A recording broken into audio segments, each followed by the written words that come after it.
is Rock 30, Bill and Jay's excellent podcast, with your hosts, Jay Odom and Billy Quinton. Our special guest this evening is Rockwall County Sheriff Terry Garrett. Let's roll. All right, this is episode 15. We are cruising. Yes, now. we are. Yeah, this is Rock 30, Bill and Jay's excellent podcast. I'm Billy Quinton. I am Jay Odom, And we are very excited to have the sheriff. the county sheriff. The county sheriff joining us. The horse is right outside the That's right. studio. That's right. He's got him tied up. Got him tied up, ready to go. And we're happy to have Terry Garrett with us. This is great. Thank you for joining us. Thanks for having me. Yeah. So, all right, that gets me right into it with the horse. And this is not even anything to do with the sheriff, but I already have something that hopped in my head here. Does it bother you, or you watch Westerns? Yes. I love Westerns. Yeah. You watch Westerns, right? Yeah. It always bothered me. The horse is the most prized possession of the cowboy. Yeah. But yet when they get in front of the saloon, there's like a couple loops of the rein on the post, and they just go in. Like, wouldn't you think that thing is tightened up a little bit more? Those horses are so trained, they stay. I guess. Yeah. I mean, I just think that would be... I don't think they had the club back then for the Right, horses. right. But there's all They these horse hobble the horses. There's all these horse thieves out there. You'd Yeah. think, at least go triple loop or something. yeah. And then also in the Westerns, the banisters seem to be always weak because everybody's falling through the banisters. That was another thing that always bothered me. So, Well, anyway. Speaking of horses, my parents used to have some race horses. Thoroughbred horses, tattooed lips, crazy, the whole shebang. And a trainer was out there. Gang horses? Is that what? Yeah, pretty much. And there was a trainer out there that was disciplining a horse that had done something bad. So she was screaming, and because some horse people can be crazy, especially those English riders. So she tied that horse to a cinder block. She's like, "You stay there," yanking on it. Wow. And I'm like, "Cinder block? This is a crazy." So that horse, of course, got spooked. Took off with a cinder block. 8 feet, 10 feet, flying, running through a cinder block, cutting up the leg. So I've never forgotten that. But yeah, these horses that these quarter horses that know how to behave, Well, I've known Terry for a while. We were in Rotary. We were in Rotary together, and we used to do hot rocks. And you may know where I'm going with this. And so the sheriff's posse would always be a part of hot rocks. So we decided one time it was a great idea to have the sheriff's posse there with the horses and the start of the race, which is a ton of... How many people start that? Oh, there were at least 400 or 500. 400 or 500 people on their bikes with their weird outfits on the bike.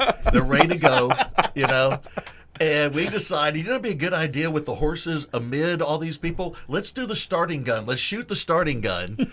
And the horse gets skittish. And I think 33 people died. No, I'm kidding. I'm kidding. I was thinking, you were in, yeah. Wow. So, we had the skittish horse jump around and all that. Knocked over several. Knocked over? Yeah. Yeah. They do a lot of stuff for the community that people don't realize. They get out and they round up strays. They have scholarship. They do all kinds of things in the community that really helps support the mission of the sheriff's office also. It's a great All right, let me ask this then. This leads us to another. It's a sheriff question now. I always go to things I've seen or whatever. No Country for Old Men, that movie. Okay. Are you familiar with it? Okay. They have to use the horses at times to go when they're investigating the bad drug deal, and they're like, well, let's get the horses, and they got it because they can't use their vehicle. Have you ever had to use a horse in any kind of sheriff duties other than sheriff's posse? Do you have to man, we're going to have to get the horses. We're going to have to go down to the creek and and go find footprints and look at broken branches and see where they went? I haven't. I know the posse has been out and they help with searches sometimes. Okay, all right. So if there's a kid that's lost, and they were deployed during the Challenger accident into right. East Texas, so they got into areas where even four-wheelers were having trouble getting through. Yeah, that's what I was asking. Yeah. So there's places only horses can get you to. So there's still a use for them. Huh. Yep. See, that's the and then I guess with you already have the sheriff's posse. As the sheriff, you don't need to round up a posse. You don't need to go get a posse. Pretty You're much, ready. Yeah, it's already they're ready set. to go. It's already set, which is the best part of any Western is when they have to get the posse together.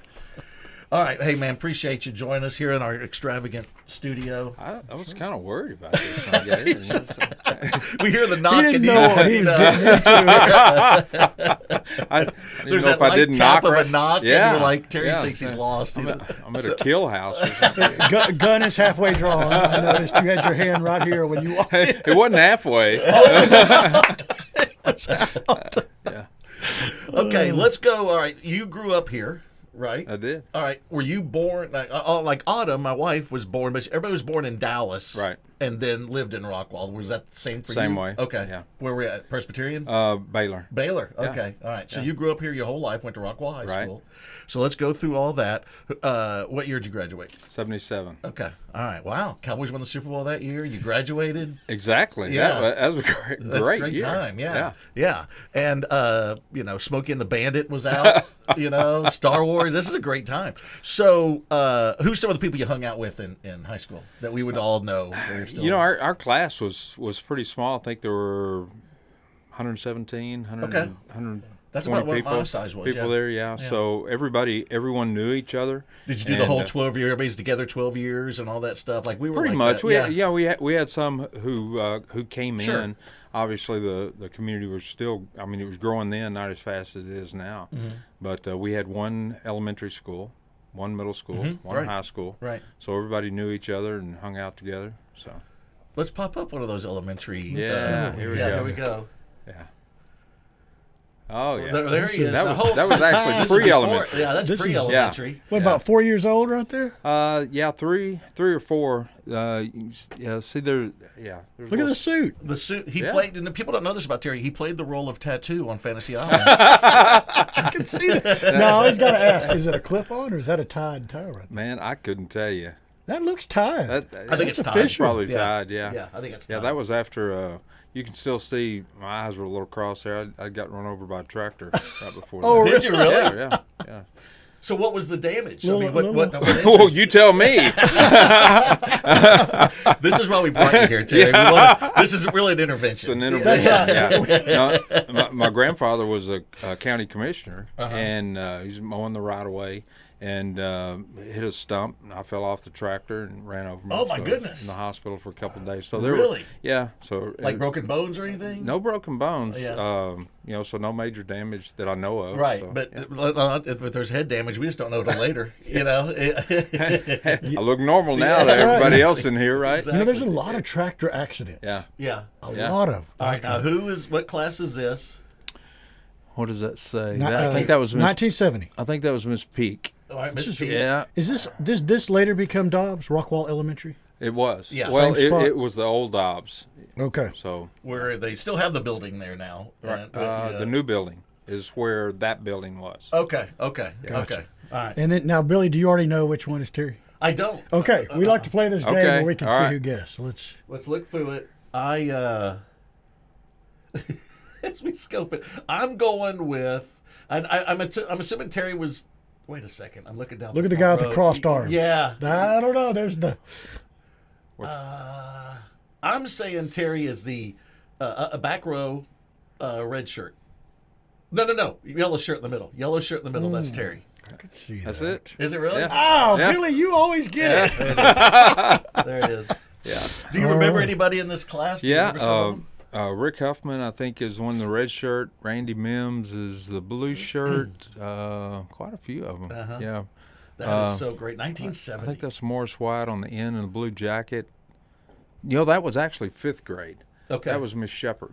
Miss Shepard. Okay. Yeah. Is she yeah. in the photo? Yeah, she's on the far left she's over on the there. far left. Yeah. Oh, okay. Brad she Green's holding the little sign out down front. Yeah. And did this kid have an Yeah. attitude already? Which he did not. Look at that guy on the left. Mom made me wear the sweater. I'm already mad. I am not going to smile. man. They put me right in front of the teacher Yeah. there. That was our daughter. For everything Berkeley ever did, whatever we wanted her to do, she did the opposite. Hey, if you're in choir, we can't wait to hear you sing. Well, I'm not singing. That I ain't doing. And then we're going to take your picture. Well, I ain't going to look at you, and I ain't going to smile. So I think that kid is the same. That's so funny. You can tell so much about Probably these the reason he's early sitting in front of pictures. the The teacher. teacher, yeah. Yeah. So do you remember him? Do you remember him at all? I remember him. I'm trying to think of his name. I think his last name was Taylor. Okay. Did he Yeah. grow up here like late, or did he move? Do you remember? He moved here. He moved away. That's what I'm saying. Yeah. Okay. Because I, go back to my time. Because he same got in a thing. fight with the teacher. Right, yeah. Him and he divorced his No. parents, and so he left because of the sweater incident. But here we go. Now we got what grade? Before do you remember? guess, because I know Billy already's good at guessing. Yeah. Yeah, what grade would you? That was probably 7th grade, 7th or 8th grade. Okay, see, I already know on this one because I I think- saw this on Facebook and somebody I think pointed it out. That was So, 8th grade. I think I'm going with number 12. 12? 12? on No, top. no. If I remember right. is Oh, it- there's 2 number 12s there. Look at that. Second Yeah. row in there. Oh, look at that! What's going on there? You've already got a violation right. with this team. I wasn't You the coach. can't have a score. You can't have a scorecard with 2 same number. 23. No. Ah, I'm bad at I'm this. going 25, and I think I remember them saying that. Is it 25? It's 25. Yeah, you were you Yeah. were the tallest on the team, weren't you? Yeah. God, you're right up there with the coach. Look at that. They cut your head off. Yeah, Coach Wiggins was, I can't remember if that was his first or second year with us. He was right out of the Marine Corps. Oh wow. And he looks like he and Coach Wisdom, and man, they put us through the drills. But I can't say enough about everybody talks about coaches and stuff and teachers they had when they were going through school. Mm-hmm. Those guys were awesome. They left her. Well, up. look, go back a little bit, Jay. Look how he's standing. That's a Marine Yeah. at ease Oh. stance. isn't Oh, it? yeah. Yeah, he He's- probably his shoes were probably spit shine. I bet you they were. exactly. That's And- him. That's him relaxing. Yeah, yeah. No, we got the guy out. Are these the, what do you call it? That's The your trainers? managers. Your The trainers. managers. Your Yeah. managers. Yeah. Well, you're not going to make the team. Well, you know what? You want to get in the picture, Yeah. put on a jacket, and you can be the manager. And they told all the girls, yeah, I'm on the basketball yeah, team. yeah, yeah. Yeah. All right, that's super cool. And there's one more. There's did you get the Little League? What was that also elementary school? That was. Okay, because that was the one I found on Facebook. Okay, too. Yeah, yeah. and that one. And so, what position? Outfield. Oh, were you? Yeah. Fleet of I foot. was a fleet. Well, I don't know about that. I remember just down the street was my first hit right here. Oh, Like, here it comes. Like, Oh, it was on you're a supposed hit. to put your glove up. Yeah, put the glove up Yeah. to catch it. Yeah. So- Well, then you learn. That's I did, every yeah. mistake you learn from. Yep. Now you know what that big thing is on your left hand. You know what Exactly. to do with it. Yeah. Oh, that's great. So that was. I have a series of head injuries. So out of that, with the tractor and the baseball and all that. no, we were talking horses earlier. So we've got to show. It looks like you're about to, Yeah, to what's ride the happening here? Bronco. That actually, I think is Chuck Scroggs. Oh, that's not you. Oh, okay. yeah. We Yeah. The wind was so. That was this last year at the All right. Fort Worth parade, and the wind was so high. It was One of my crazy. favorite people Yeah. is Ed Thatcher. Yeah. Anytime I'm around Ed, Yeah. I'm just smiling all the time. I don't know if you know Ed. I don't. Jay. He's now the city manager at Heath, right? Isn't he city manager? No, he was. He's Oh, he's okay. actually I think now in Mount Pleasant. Is he really? Yeah. Okay. He's been up there for a few years. 3 years. Okay. Yeah. Ed is Yeah. one of those guys that no matter when you talk to him, whatever's going on, you could be talking about a death or about a funny movie. He's got you smiling. Oh yeah. Yeah. I love that. Yeah. Yeah. He's We would always always in a talk good because mood. when he was younger, he worked in a funeral home, and so did I. Not the same one, but yeah. So we had stories about coincidence. that. And yeah. But he was great boss. Oh, I great bet. boss. I bet. Yeah. Ed's so great. And he's one of those guys too. You can joke with him. You can make fun of him. You can just kick him around. He's right there. Just with does you. it all He'll, with a he'll smile. give it back, He which is jumps great. right. Yeah. He jumps right in. Yeah, he just jumped right in. He's great. Okay, let's talk about that. In high school, you did you work at the funeral home in high school? I did. Which one? Lions. The one that used to be the big house? Yeah. Okay, yeah. That got moved. Yeah. They got Re- moved, the Reese house. The Reese house, yeah. I actually lived in the back, the old carriage house that's out at Stodgel in 66 now. That was the back. That was the carriage house, and so my senior year I lived in top of that. Did you really? Yeah. Now, how are you living by yourself your senior year? I left home. Did you really? Yeah. Okay. I had a job. And I was, You were an You're adult. done. it was You're like, time to I'm go. done. Yeah. Okay. It was No, time to go. Any ghost stories living in that place? Anything eerie? Anything you? Maybe. See, he don't want to admit it. He don't want to be crazy. Sound crazy. But were there ever times you felt like something might be here? Yeah, Really? probably. Yeah. There were a lot of cats around there, so Okay. I didn't get a whole lot of visitors that year. Yeah. I'm sure. Well, I remember my sister-in-law, Sheree, Yeah, one of her friends, I guess, was who owned it? George Lyons. George Lyons. And did he have a daughter? I think Sheree's, one of her friends was his daughter or Probably something. so. You know, Jeffrey Lyons lives here in town. Right, You know right. Jeffrey. Yeah. That's his grandfather. Oh, I didn't know that. Yeah. Okay. Yeah. But Sheree said one time she spent the night with her and like, that was it. I'm done. I'm Really? not never doing that again. I never had any creepy feelings about Yeah. it, I guess. You know, It would be hard for me. Yeah. It would be a little hard. Yeah. You know, just Especially knowing- with bodies downstairs. Yeah, Yeah. yeah. That's the thing. That's the thing. How do you sit and just have some ham and eggs when there's dead bodies next door or whatever in the other room? I guess You you know? get used to You're it. sitting there watching. You're watching Sanford and Son, and there's a dead body over there. when you get hungry, yeah. I guess. You just do your thing. So what I'm getting into is you worked at the funeral home, but one of the fascinating things is like your first public safety job while you're a student was you're an ambulance driver. That was there at the funeral home. Okay. Okay. So I'm picturing teenager Terry Garrett is ambulance driver, but you're still a teenager. So no matter what's going on, you got Aerosmith playing loud. Late 70s. Late 70s, got a couple buddies in there with him, trying to show off for the girls, peeling out, all that stuff. So what was that Sirens like? on. What was that like? It actually was pretty cool. Yeah, I bet. Going a lot of places really fast. Mm-hmm. Especially Legally? when George was driving, because I rode the back most Okay. of the time. Okay. So with a patient or something. So, but yeah, going to middle of the night, going to Rex, get up the next morning, going to school. Yeah, nobody had stories a lot like of you things did. like that, and it was, I guess the downside of it is, as small as the community was then, you pretty much knew most of the people you ran on, and so it's kind of a sad part, Yeah. in a way, Yeah, you but knew where- yeah.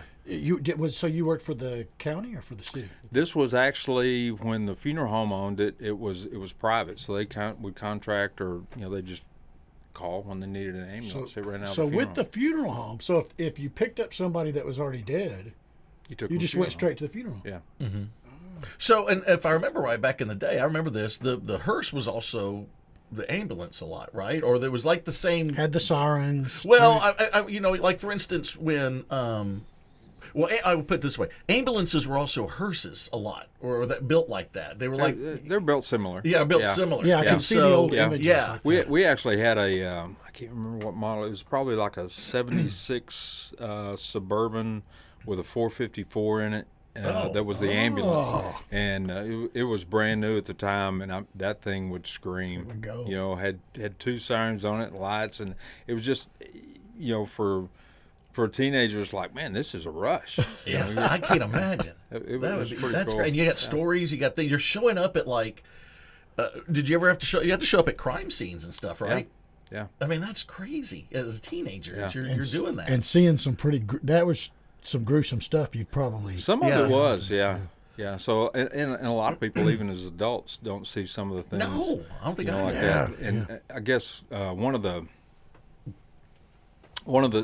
this was after George got rid of the funeral home, or got out of the ambulance service. They contracted with American Airland, and so I'd left the funeral home for a little while, and then went to actually work for Skippy Peanut Butter for a brief period of time. Then American Airlines. So they did air transports and ground.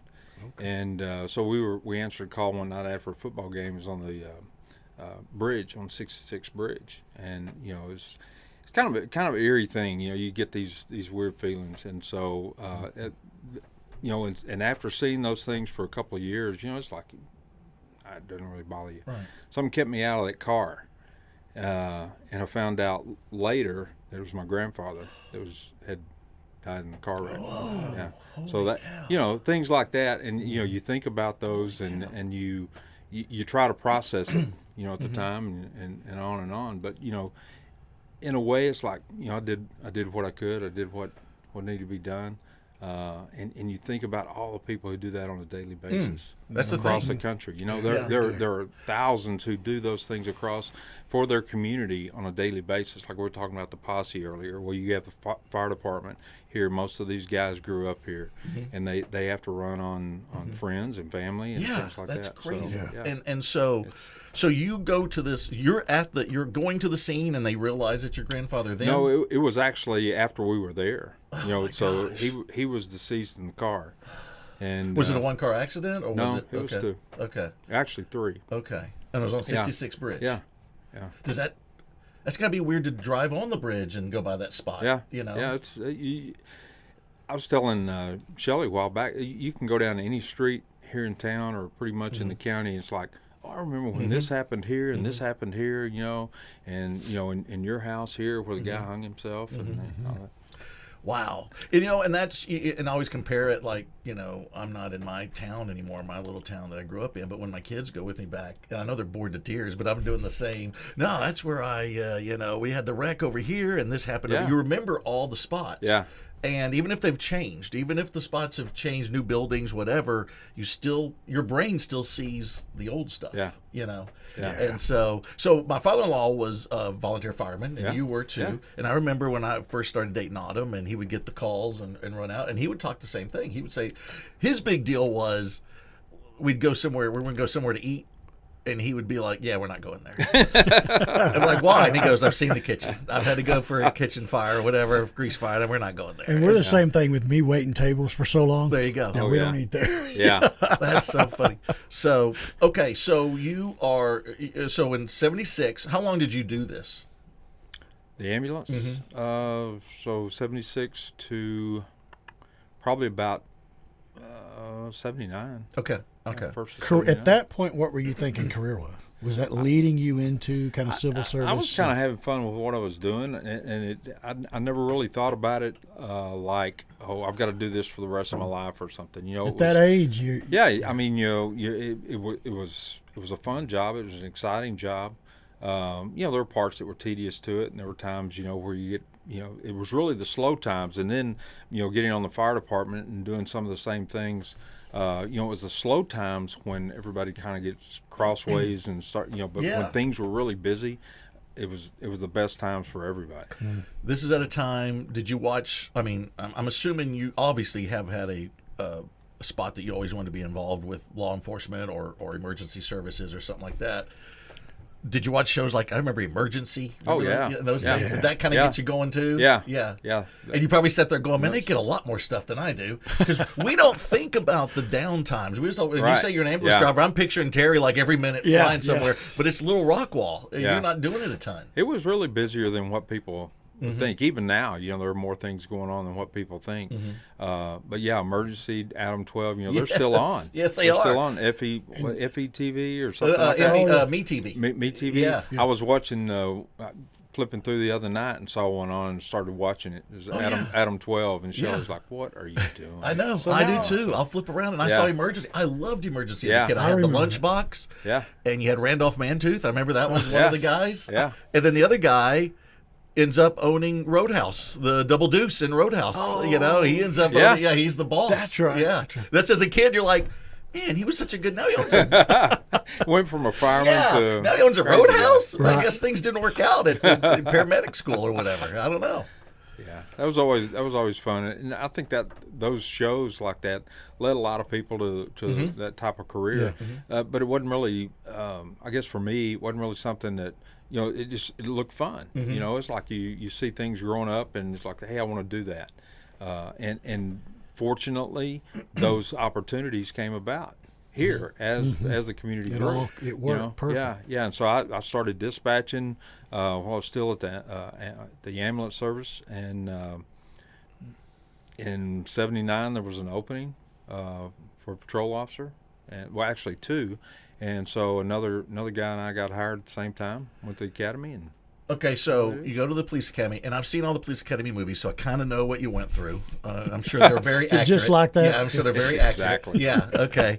So you go to police academy. Now, walk us through the police academy. Like, how many years do you do this, and how long does it take, and all that kind of stuff. Back then, it was only about 3 months. Oh, wow. And Okay. and now there are so many things, so many mandatory things. It's about a 6-month Okay. process. One of my academy mates that was going to work for Arlington PD was Steve Foucault. I don't know if you remember the name pitcher. Steve Foucault. Yeah. Yeah. Yeah. So Really? yeah. Every day at lunch, Reliever. we'd be out in it was in a industrial district over in Arlington, and we'd get out and we'd playing catch every day. That's great. Doing stuff. It's pretty cool. That's cool. Yeah, and he knew everybody in Arlington. I'm sure. Yeah, he had some really good stories about Gaylord Perry and all that. I'm sure back in Gaylord those Perry, days. there were some Yeah. stories with that guy. Oh yeah. Yeah. Yeah. That is greatness. Yeah. Okay, and so you become a police officer in 79. 79. Okay. And then you achieved the rank of sergeant in 1990. I found you set your bio, which is great. And then lieutenant in 2000. Okay, this is what I want to talk to you about now. You were deployed to when you're at this point, you were deployed to the World Trade Center following 9/11. I never knew that. So How'd that come about? So we started, we got involved with crisis response teams in the early 90s. And what that is, you talked earlier about mental health programs and things like that. So this is critical incident stress management that we do for first responders, nurses, anyone in the emergency field, and goes through a process of trying to analyze, not really analyze, but just kind of going through and talking out different things of an emergency scene, something that's been critical. Loss of a coworker, loss of a family member, loss of a child, or something like that. And so we got involved in that in the 90s. The chief at the time, Mark Poindexter, he kind of recognized, we've been to a scene, and he said, and these guys are having I'm seeing some reactions that don't look normal, And so we got involved in the process, and several of us went through the training. Did it for years here, really being deployed to other places, because the way the model is, you really don't do your own people. You would go to other places. So we've been all over the state, doing the debriefings when there would be a police officer related fatality, firefighter related fatality, train wreck, where there's been a family killed or something. And what it does, it kind of fills in the blanks for a lot of those who are there, because it's a really chaotic scene. Your brain will do a lot of crazy things and try to confabulate or fill in the blanks of what you didn't see. You have A and Z. Okay, what comes in between? And if you don't have those, your brain will fill it in for you. Just trying kind of a survival deal. So part of it was the Dallas area crisis response team, and so after 9/11, they were bringing groups of teams to New York for the police department through an organization called PAPA, and each group would spend a week there. We have like 5 at a time from different places, and you spend a week there doing debriefings. They bring in guys from the police department who were on scene, and you go through the debriefing process. It's it's an organized, structured kind of thing you go through, and it's incredible once you talk things out. It's not a counseling. It's not an psychoanalysis or something like that. Right. If you need something later, encourage you to go get further help. But it's incredible the help that you get from just talking about it to someone who's been there or been through that before. So that's what you did when you went up to the World Trade Center and stuff. And I'm assuming that, did you ever go to the grounds? And I mean, that had to have been overwhelming. When you walked up to that, and what did that feel like? It was a surreal time, just to see that. You see it on the news, you see it on TV. It's like a lot of other things. If you go to Mount Rushmore, you've seen it on TV or you've seen it in books and stuff like that. But when you see it, and it's the same way there, and it was hallowed ground because you know what happened there. You know the intent of who caused that. You know what happened there. You know how many people died there. And so, our team, and so one day you'd spend most of the time, we worked out of the Federal Reserve Bank. We had a whole floor there. And so then maybe Tuesday, our day would be at Ground Zero, and we would go there and we'd do one-on-one peer counseling. So if somebody, wanted to talk, or we just ask them how they're doing, and just going through the site. But it was a surreal thing and very humbling. And then, well, that there's still people there. The people that were killed, their remnants are still there, even though it's been pulverized and stuff like that. And so it's such an odd, and it ends up being, I think I'm sure you looked at it as almost like a battlefield kind of place, right? Yeah. Which is crazy because it was never even close to that. Before this all happens, you would never say, Wall Street and the Twin Towers, that it would become this horrific scene. Right. Biggest thing with the Twin Towers before that was King Kong climbed them. That's and so that Empire was State Building, right? Yeah, no, but then the new one. The new one. Yeah, did he do the that? 76 one.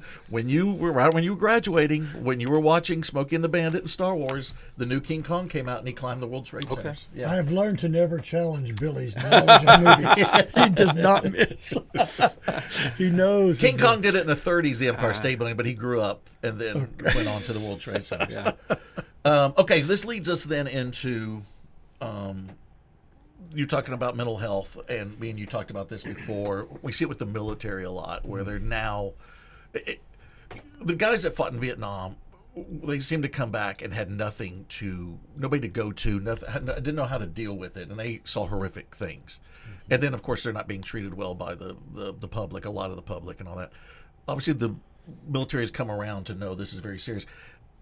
I'm assuming this has also gone into law enforcement. Sure. And so, and so, is it more things like right now in Rockwall, like if somebody needed to talk about something, or they saw something they can't handle, they have a place to go now and somebody to talk to, right? Right. Yeah. How do you handle it? I mean, I'm sure there's things that you have seen that have been horrific. I mean, is there a certain, you don't have to tell us, but I mean, have you learned a way that you can handle it and compartmentalize it and things like that? Shelley and I have a saying, you just stuff it down. That's all you Which can is probably not the best thing Probably to do. not, but no. It's just a kind of a joke we have. But, Yeah. And that's what happens. You see all these things. You see, like I said earlier, sometimes you see things more in a shift than most people see in a lifetime. And the type of things and the how people are devastated by things they're going through the only time in their life. And so you have to deal with that. You talk to coworkers about it, and sometimes you have to talk to somebody outside about it. And one of the things that you mentioned, the Vietnam War, and even going back further, World War II, Korea, and all those, they had a little more time to debrief with each other because they're getting on a ship and they're going back and forth. You look at the Vietnam War. That was one of those wars where you get on a plane that afternoon. Us three, we get on a plane with others, and you're going to one unit, you're going to another one, and when you're coming back, it's the same way. They're pulling you out, and so you're back in society that day. So you really didn't have that chance to really debrief. And so it's the same thing with first responders. When they get off duty, they've had 2 or 3 things during a shift that could cause them to process things differently as far as how you see the world. You know what I mean? If that makes sense. Yeah, it does. But now they get home and they're still trying to process it, and they walk in the door and it's like, I'm glad you're here. That light bulb's out. Right. That door is messed up over there, and it's like it's almost an overload. And we did. For a while, did programs with families as a whole, first responder families, say, hey, look, here's what's going to happen when your spouse gets home, your brother, sister, whatever, they may not be ready to talk about something. You want to hear about it, as a spouse, and we tell them all the time, just say, hey, give me 10 minutes, and we'll talk about it. We'll figure this out, and how to talk about it, and then let you know, because there are a lot of things you don't want your family to relive those things that you did as well. So there are a lot of other resources now that are available for first responders and for military veterans. coming back, and they have to process. Wait a minute, I was over here with my buddies, and now I'm by myself. Yeah. And now I have to deal with all these things. I hear a loud pop, or I see something, or I'm always hyper vigilant when you go in the grocery store. Even. Yeah. So how do you deal with those things? How do you process that? In addition to trauma and that kind of stuff that you've seen, I often wonder about you guys and the skepticism of humankind, to put it dramatically. But I mean, the guys that you deal with and the women that you deal with generally are not the greatest human beings on earth, oftentimes. So does that lead you to just kind of having to check that, hey, there are lots of great people out there still. These are not the norm, you know? Yeah. You really have to kind of check yourself and stop and think about that, because you do get jaded. Yeah. It's really easy to get jaded about a lot of things. You see somebody doing something, stupid, or thinking, I thought you were a smart person and you're doing this.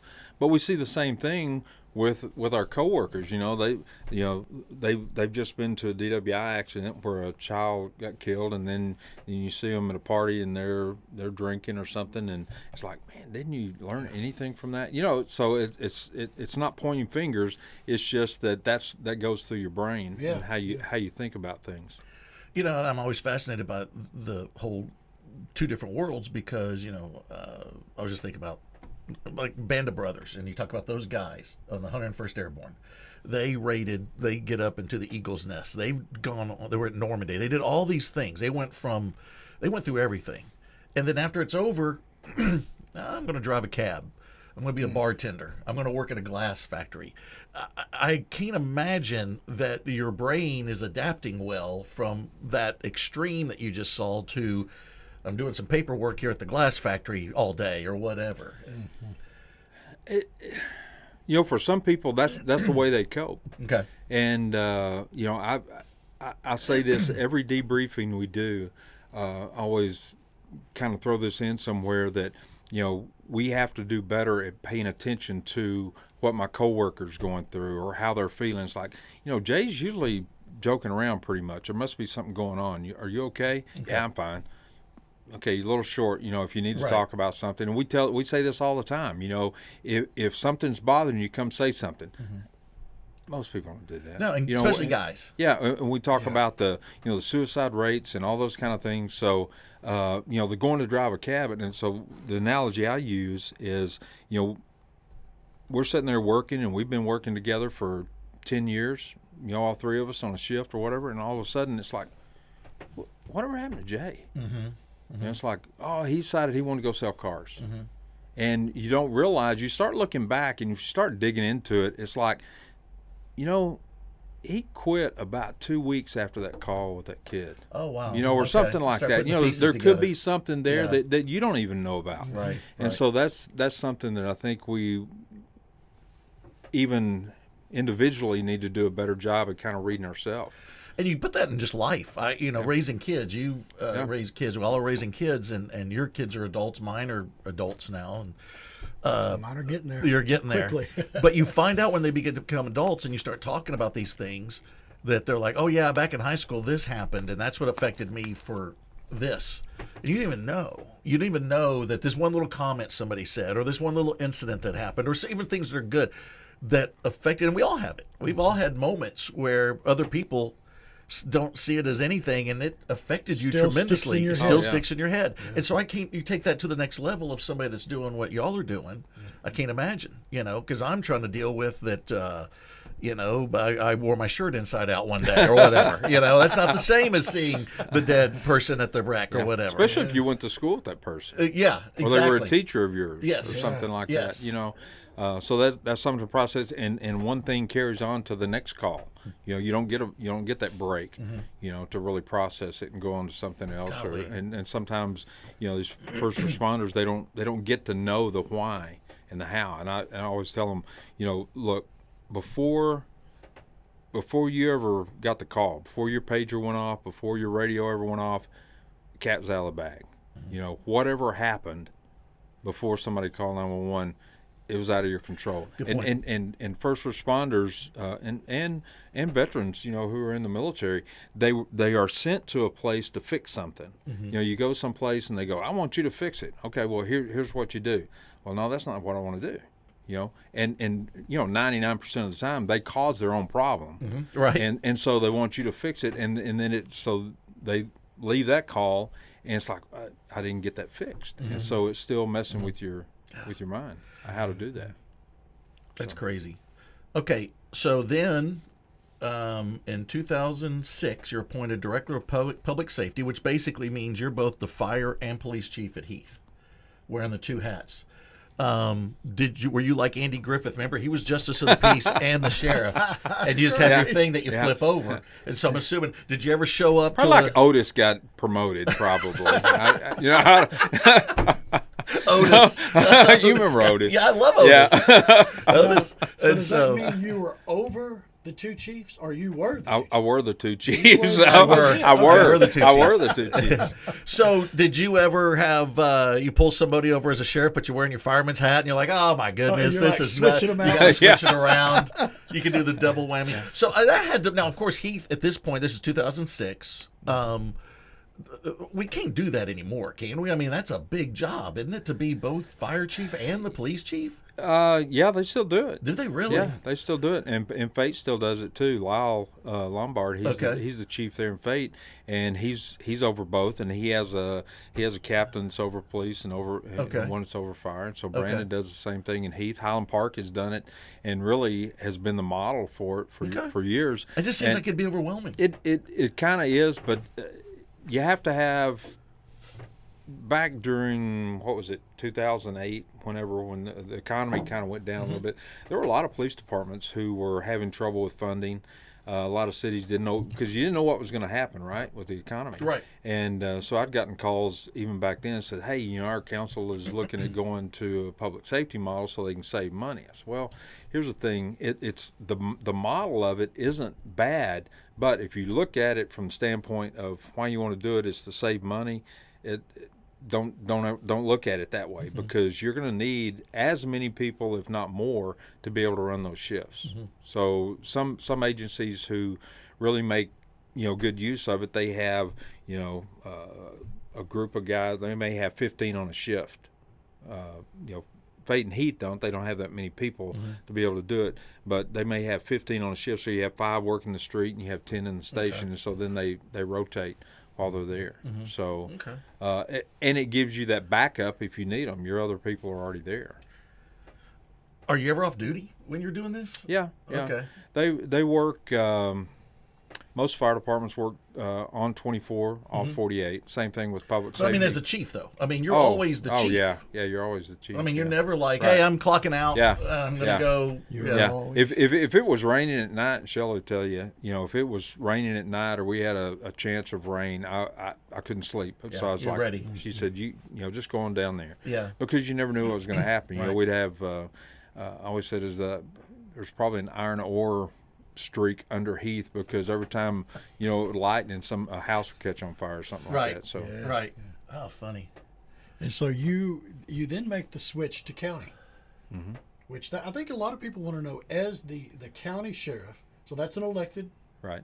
What makes you want to run for that, and what is running for something like that involved in getting in the middle of that? It's getting the right graphic designer, first of all. Yeah, that is number one. I mean, you got to pick the right graphic designer. I've noticed all the winners that we have had. Just saying. They seem to have something in common. You said it, I didn't, Jay. I just, to say it. there you If go. you can't get your sign right, then the next one is here's your sign. Right. Right. So, Exactly. The candidate doesn't really matter, Jay. It's the graphic it's designer. the graphic designer. Yeah. So when you say I'm going to run for this, why? It's the pencil behind the person. It's always my buddies say the crayons. The It's the crayons. crayons. I have the 64 pack Yeah. with the sharpener, and I can get things done. So go ahead. Yeah. Well, so what makes you say I want that position? It seemed like a good progression, of what I'd done, with the experience I had in the other agencies that I was involved in, and just knowing that some of the different duties that were involved in the sheriff's office versus a police department. It's a little bit. It's a bigger agency. You have a jail. You have courthouse security. You have kind of you're in control of the whole county. The sheriff is by constitution the chief law enforcement officer of the county.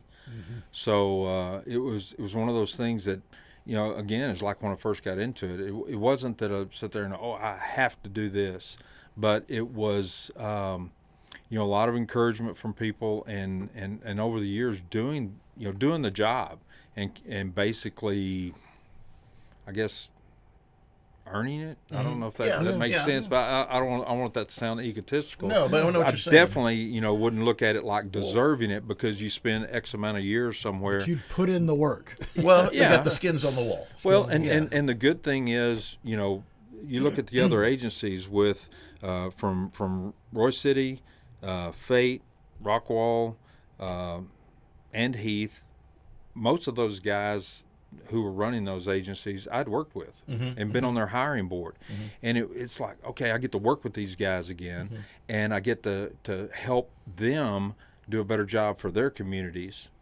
Plus, you have the entire county, so having that relationship coming in with Kirk Aldridge, with, Ed Fowler, with Brandon Seary, and that, I think that makes a difference. Was that election time, do you remember that as being kind of tough on you and your family? The stress and the... Not really. I didn't have an opponent, so that really makes a difference. And again, I think that goes back to the graphic designer. Right. They saw those graphics and they were like, Well, no. I can't compete with that. The worst thing a graphic designer can hear is, I don't have an opponent. I was like, no, we need to do mailers. We got to do mailers. We got to do more signs. We got to do a lot of stuff. It's, well, and that's not, not having an opponent is not something to take for granted either. Right. Because, still people, you want to show people, hey, I can do this job. I'm capable of it.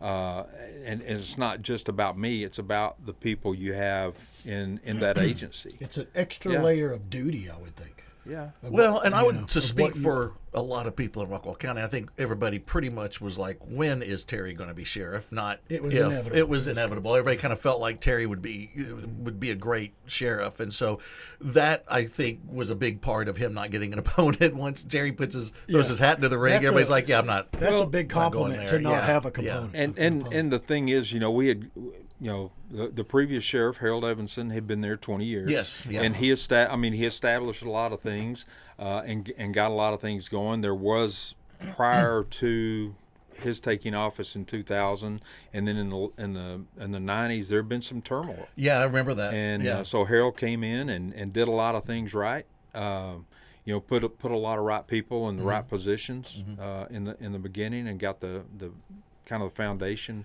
back going. So it was one of those things, you don't look at it like, I don't want to have to fix all of this. You have some chiefs, they'll go in and they go, I want to be a fixer. I want to get the worst department there is, and I want to fix it.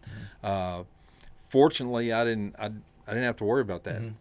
Harold did a great job, and David Golden was his chief deputy for the whole time also, and had a lot of good things going and had a good reputation in the community. When I first moved to Dallas, what I'd known about Rockwall was two things when I was growing up. One was it was always the stop when we were going on vacation to go see my grandma up in Ohio. So we always stopped at the truck stop in Rockwall. That was the one thing I knew about Rockwall. But then when I moved here, the other was the sheriff's scandal, or the scandal in the sheriff's department and all that stuff, because that was on the news and everything. And I remember when I first met Autumn, and I'm from Rockwall. I'm like, oh yeah, they had the sheriff issues there or whatever, Yeah. And so that was the one thing I remember, and so we've come a long way, because now I would think it's, that's what I want to go to next is the jail was just expanded and renovated and all that stuff. Is this the only, like, if somebody's arrested, and I don't fully understand it, but I hear it a lot, if the police arrest somebody or whatever, our jail is like, we jail people not just that are arrested in Rockwall, right? There's other people that are arrested that come to our jail that are used. And that's one of the reasons we had to expand, right? Probably about 80 to 90% of those who are incarcerated in our jail don't have Rockwall County addresses. Okay. And crazy. I was asked that one time by previous official, and said, well, Terry, 80% of the inmates are not from Rockwall. I said, well, okay, well, you mean you just want people who live in Rockwall to be arrested? It's like, well, no, that's not what I'm saying. Well, I think that's kind of what you said. But I think it's kind of a good thing. I think the story I tell of it is that shows that the law enforcement community in Rockwall County, the police departments and the sheriff's office, they're doing their job. If you come to Rockwall County to commit a crime, you're going to get You're going to get caught. Right. And it's the whole criminal justice system. It's from the police, it's from the citizens calling the police to the prosecutors, the judges, and all that. So it's a whole system, and we get quite a few, whether it's in a chase or on a narcotics buy, and they'll go, man, my mom told me not to come to Rockwall County. So. Well, and that's what that fascinates me about that is, first of all, it's a great thing that 80%. I mean, it would be worrisome if it's like 90% are all Rockwall County people, and we don't have room for others. That would be a problem. Yeah. But it's the other way around. And I'm going back to Andy Griffith again because I look at that as a documentary. So also, you see, do you have to hold people like when they're being transferred? Like you always saw that on Andy Griffith all the time. Like, oh, we got this guy, we're going to hold him here, then we're going to come pick him up later. Is that something that's kind of common, that they're being held just for transport or whatever and all that kind of stuff? If we have someone who has a warrant out of another agency, then we'll hold them and they have a 10-day pickup. Yeah. So they have 10 days to come pick them up. Okay. Or if we arrest them for... It's kind of like layaway. Yeah. A little bit. Yeah, you pay it. So if we have a charge on them, then they finish our charges out, and then they're transferred to another place. Okay. Yeah. All right. It's not like a Sears warehouse. So that's the way I look at it. Who are you here for? Give us the number. We'll go pick him up and bring him out here in a big paper bag. 123.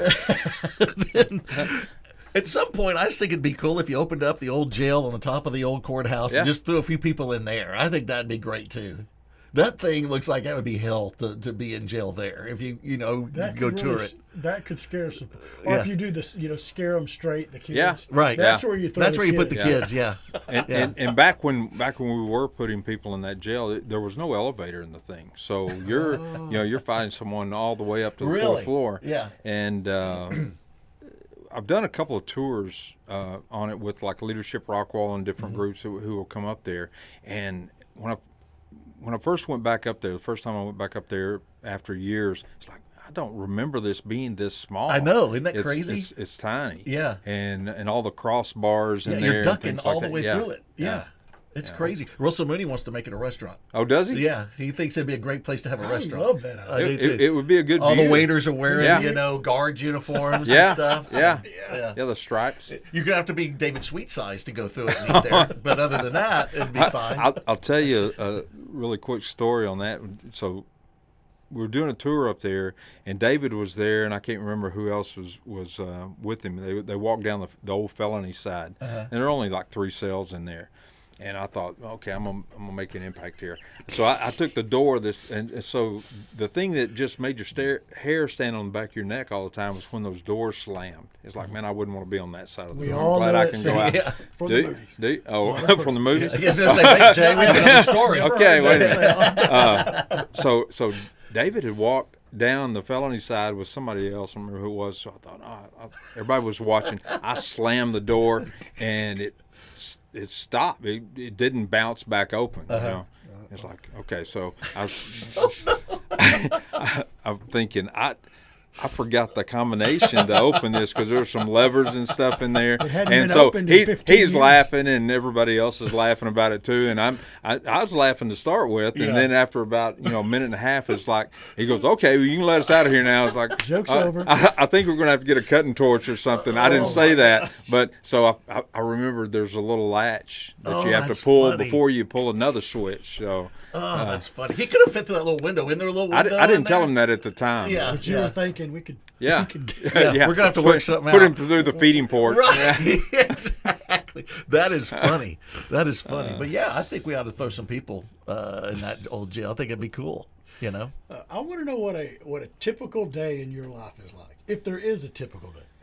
Oh, probably unfortunately the typical day is a lot of meetings. But like this morning, we were doing a joint operation with DEA. So we started at 5 o'clock with a briefing on a drug warrant. Ended up with I think there were 7 or 8 others in the Metroplex doing the same thing as simultaneous hits, and ended up getting a lot of fentanyl. Golly. So and that's in the community. That's not just driving down the interstate. That's here in our community. Yeah.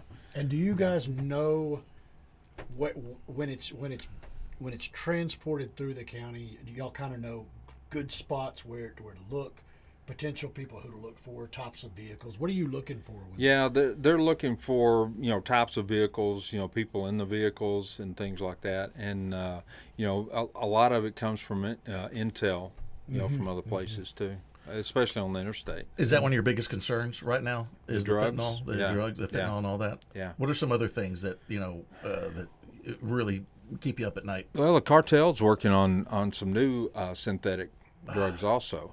And so it's always, it's always chasing what they're doing, and they have so much money.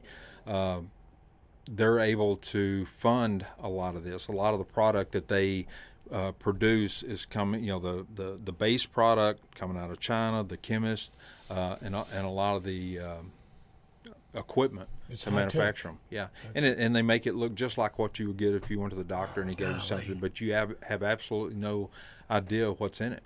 Don't they? I've read that a lot of these cartels actually have part of their plan is to have some of it, those people captured or taken, but that's the plan so they can get the others through the bigger, whatever loads through or whatever. Is that something you've seen? They'll send some bait through. Yeah, exactly. Yeah, some that they don't really. Yeah. And aside from the product coming, we're big talk on immigration and the many thousands per day. Is Rockwall County seeing a bigger amount of actual immigrants that are being apprehended? Like illegal ones. Illegal Yeah. immigrants. I don't know that we're seeing as much of a surge as what they're seeing on the border. Obviously, there's some coming through, and at some of our conferences and meetings with other sheriffs, especially the border sheriffs, and they plead all the time. They said, y'all have to help us with this, because it's coming up to you. They're not crossing and staying at the border, and it's amazing how many. It's not that these people crossing are just from Mexico. They're from China. They're from Pakistan. They're from South America, and they're paying the cartels to get them through. There's a place in Panama called the Darien Gap. And that's one of the big focuses right now, where they're coming into, flying into, and then coming through there and paying the cartels to get them through that. That it's a really primitive area. Isn't it frustrating too? I mean, as far as, and this leads me to this next question. The technology, it seems like the cartels and all those seem to always be a step ahead with the technology and the way they can get things in. You find out about tunnels a few years ago and things like that. So that leads me to like cybersecurity and cyber crimes. Is that something that y'all have to deal with? And that seems to me to be so wide open and like the Wild West when it comes to that. Yeah.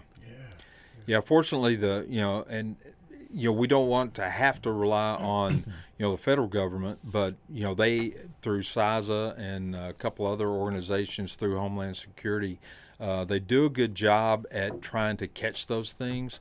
But there are so many thousands of attempted hits that come through every day. It's hard to keep up with. Yeah. You think about you click on an ad and all of a sudden it says your computer's been corrupted or whatever. Right. And you can kind of watch where you go in some of these agencies, you can see where the hits are coming from. Whether it's in the United States or Europe, Asia.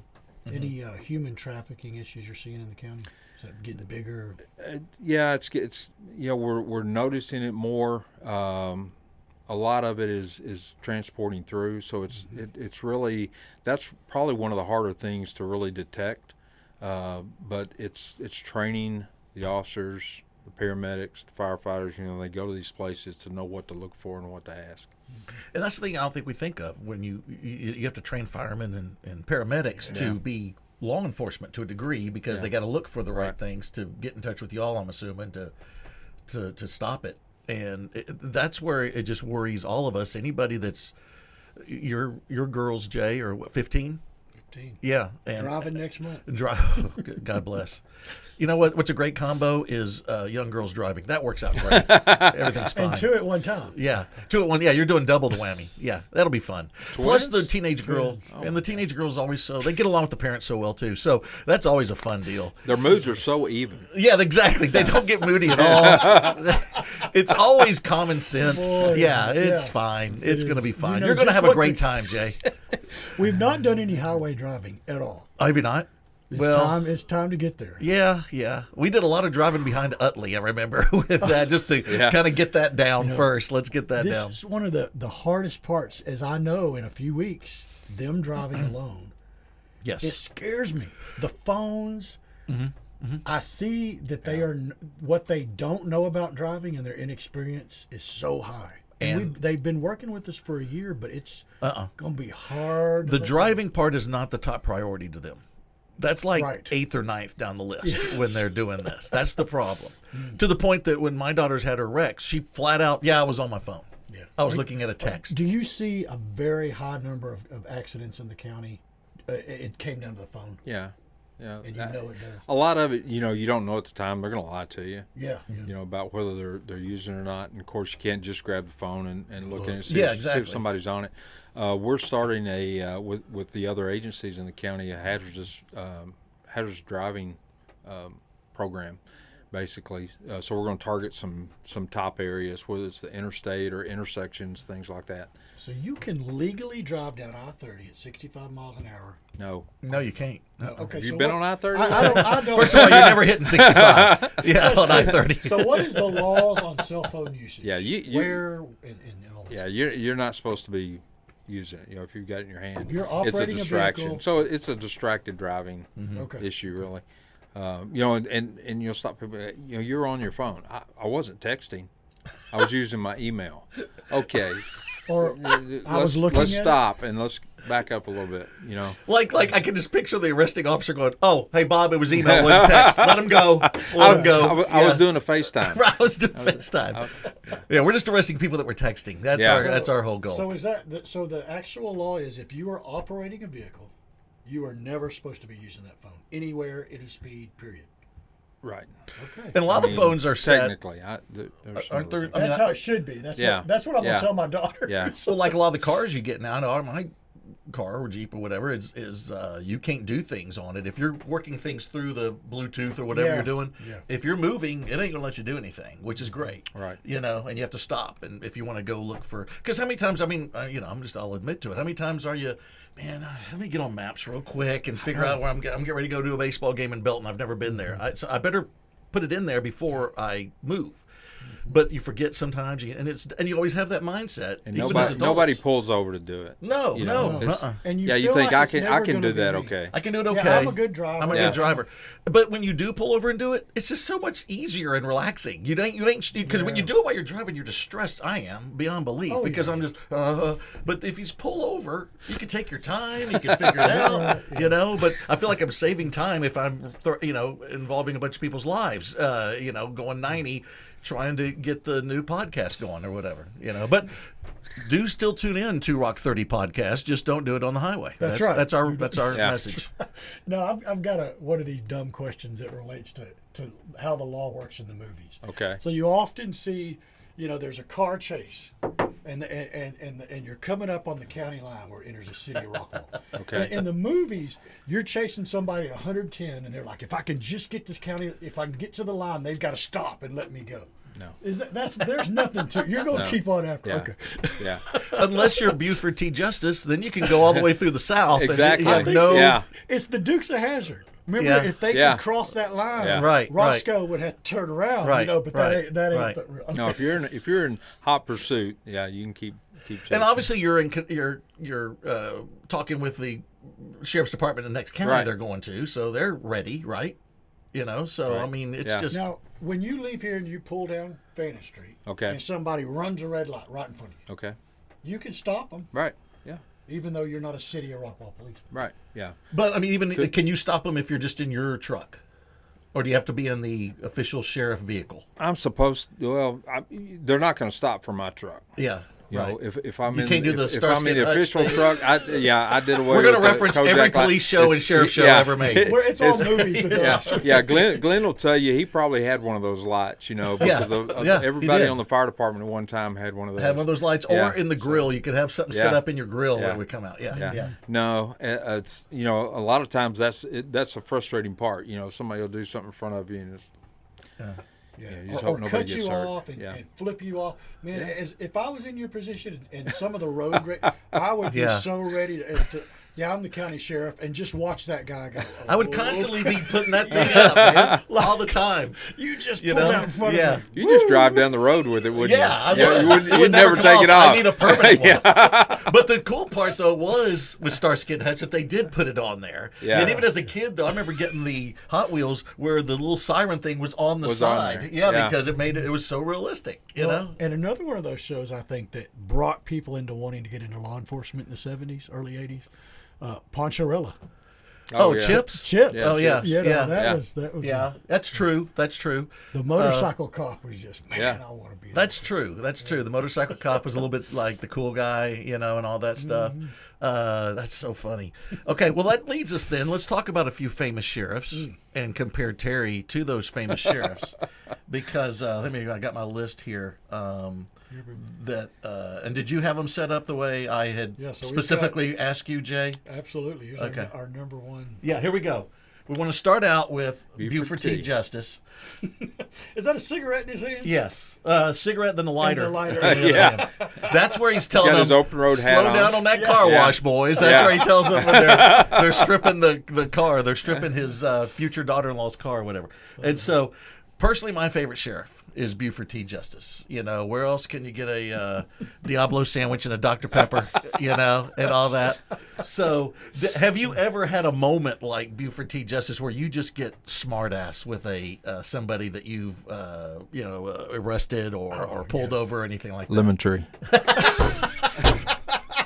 We got to tell the listeners what tell them. Lemon Tree is the safe word. If something is asked that can't be answered, oh, man, that's funny. Okay, and so then let's go to this next one. This is a very, here we go. We already talked about him, Roscoe P. Coltrane. With Boss Hogg. Yeah. So who would have been your Boss Hogg? Boss Hogg? I don't know. You know, because you're the guy. Like, who was Boss Hogg? Was he the mayor? I think he was the county judge, wasn't he? Was he the county judge? I think so. Okay. That's you and Frank New. Yeah.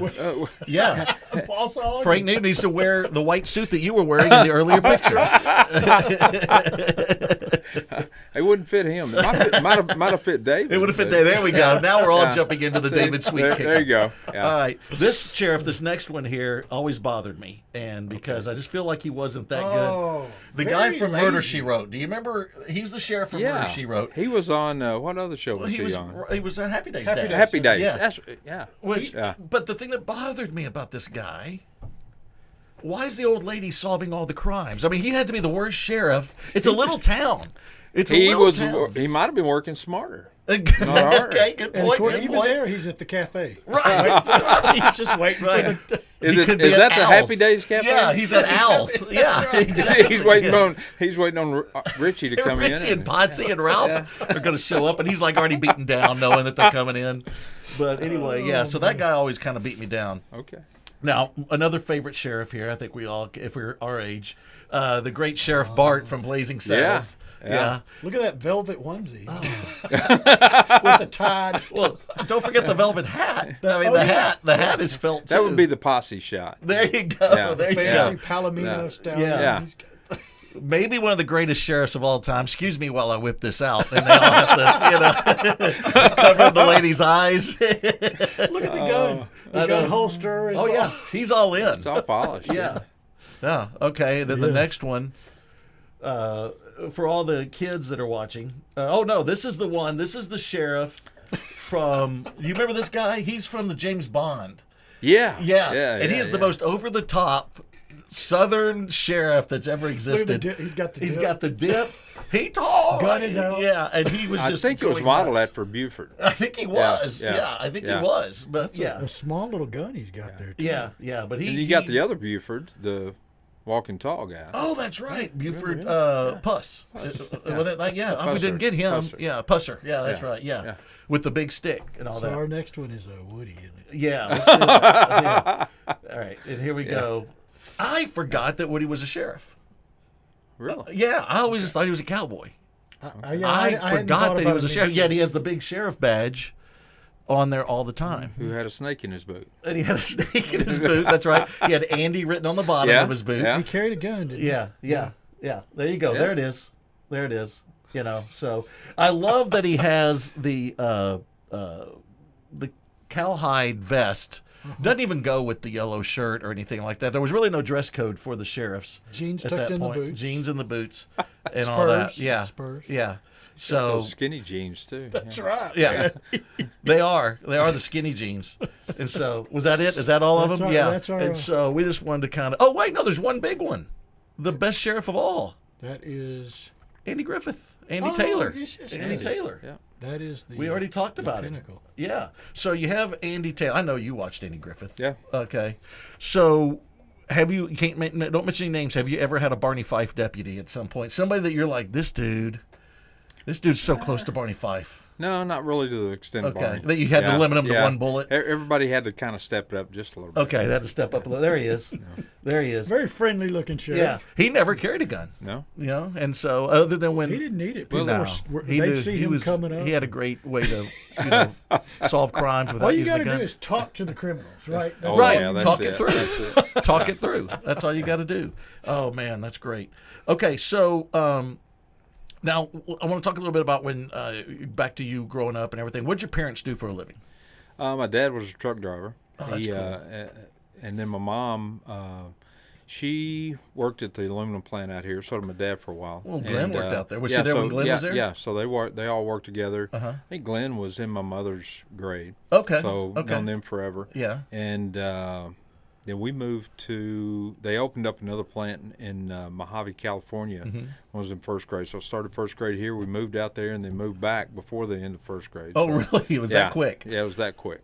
What caused the move back? Whether you didn't like it or I think it was just time to come back. Just They just got time. everything started out there. Oh, and okay. there were a group of families from here who stayed out there. Uh-huh. But anyway, got to come back here and And you wore the yeah, white roughly. suit out to California? Was I that don't the know white if I suit had the time? white suit. I think I'd already outgrown the white Okay, suit. all right. I was. I just was kind of in picture first you grade. sitting backwards Yeah. in the station wagon, looking out the back window in your Yeah. white suit, driving to California. That was actually. I mean, no seat belts or anything. No. You know, so, yeah. Remember laying? Yeah. I remember as a kid laying in the back dashboard under the window, the back window. You That just was lay me. on that was- dash. Yeah, that was us. Yeah, Yeah. exactly. My brother, I think he was one or something like that. So Yeah, Yeah. just lay back there. Yeah. If there was a wreck, you're going to be like a bullet going through everything. Yeah. But didn't worry about it. And Shelley and I talked about going to Grand Canyon to see it. She's never seen it. And I said, well, I never have either been by it. You know, it's one of those. That's right. It's kind of like the old Lampoon's deal. we You had- know, yeah, it's like vacation. Like, hey, boys, the Grand Canyon's right over there. Can we go?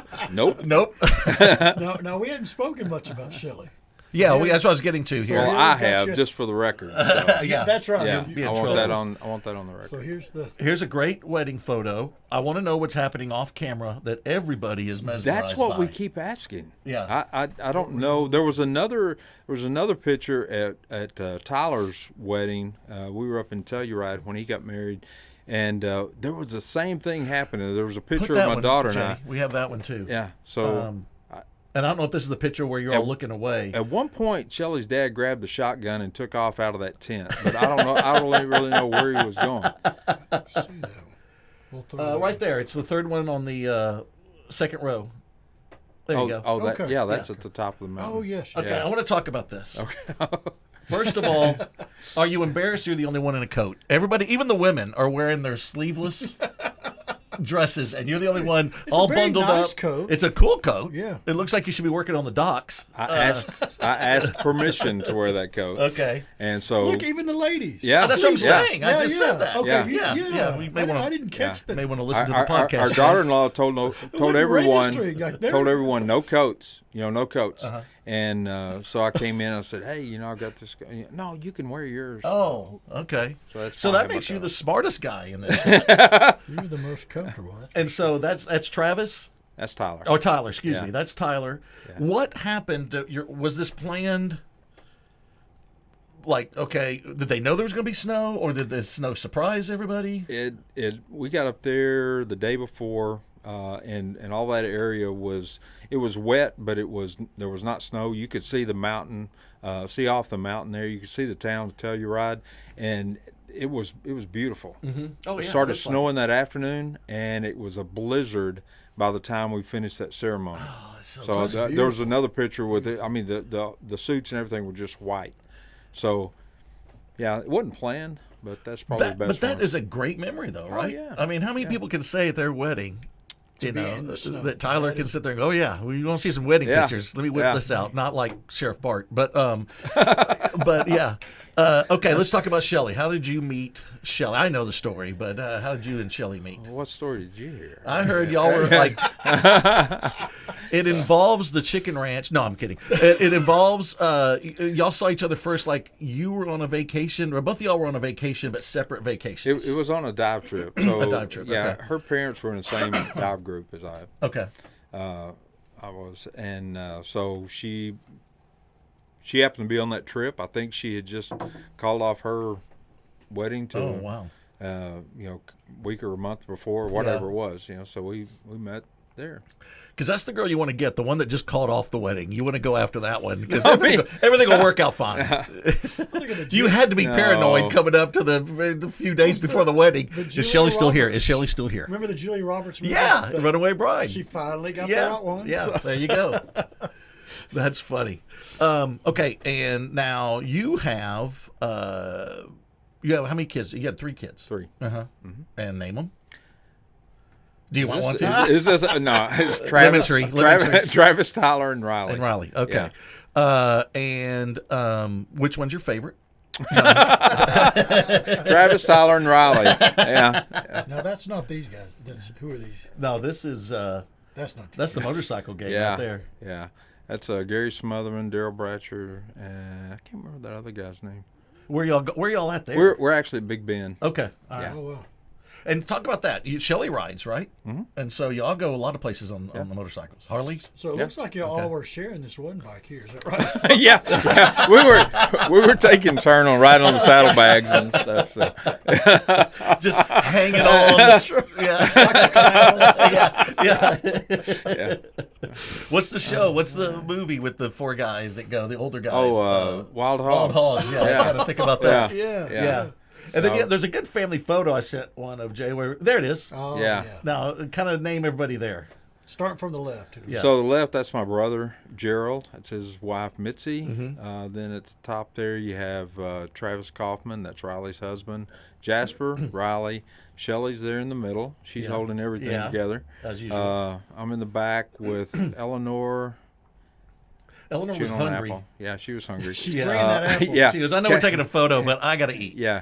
Kaylee's, Artie and the Aggies cheerleading. yeah, Kaylee's in front of her. Tyler, and that was actually Tyler, and then Finn Okay. is their youngest son. But that was actually we were in Badias, Texas, a little bed and breakfast at Tyler's graduation from A&M Oh, a couple wow. years ago. Oh, that's yeah, fun. So Okay.